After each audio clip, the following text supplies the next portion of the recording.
एक गांव में एक शिकारी रहता था। वह शिकार करके अपने परिवार का पालन पोषण करता था। एक दिन वह जंगल में गया शिकार करने, लेकिन उसे उस जंगल में कोई जानवर नहीं मिला। वह उदास होकर अपने घर की तरफ चल दिया। तभी उसे रास्ते में एक हिरन दिखा और वह शिकारी उसे मारने के लिए अपनी बंदूक उठाए। तभी हिरन ने कहा, है शिकारी, मुझे मत मारो, मेरे पास बहुत सोना है। तुम झूठ बोल रहे हो, मैं तो तुम्हें मारूंगा क्योंकि आज मुझे कोई शिकार नहीं मिला है। मैं सच कह रहा हूँ, अगर तुम्हें विश्वास नहीं हो रहा है तो मैं तुम्हें कुछ दिखाना चाहता हूँ। शिकारी, ठीक है, दिखाओ। हिरण ने अपने मुंह में रखे एक सोने के सिक्के को दिखाया।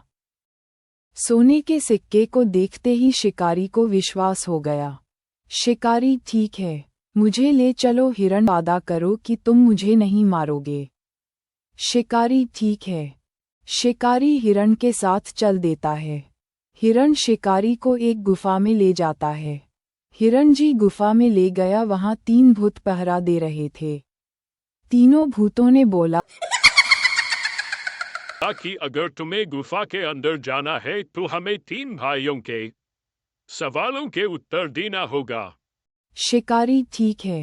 पहले भूत आता है तो फूल खिलाता, पक्षी गाते गाना, सभी को जीवन देता है, पर उसके पास न जाना। शिकारी कुछ समय सोने के बाद सूरज।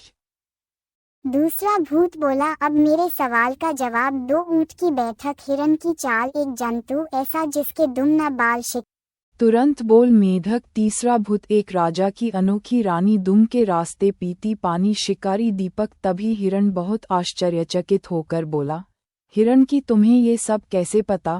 शिकारी, बचपन में मेरी दादी माँ मुझे ऐसे ही कहानियाँ सुनाया करती थी।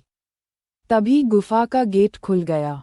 गुफा का गेट खोलते ही हिरण अपने असली रूप में आ गया और बोला, हिरण, हे मानव, ये सब तुम्हारा है। जिस तरह आज तुमने सारे सवालों का जवाब दिया, इसे सोने हीरे जवाहरात पर तुम्हारा हक है। और हिरण गायब हो गया। शिकारी यह सब देखकर बहुत खुश हुआ और सारा धन लेकर अमीर बन गया। अब वह सुखी से अपने परिवार के साथ रहता है। अब वह जंगल में शिकार करने भी नहीं जाता।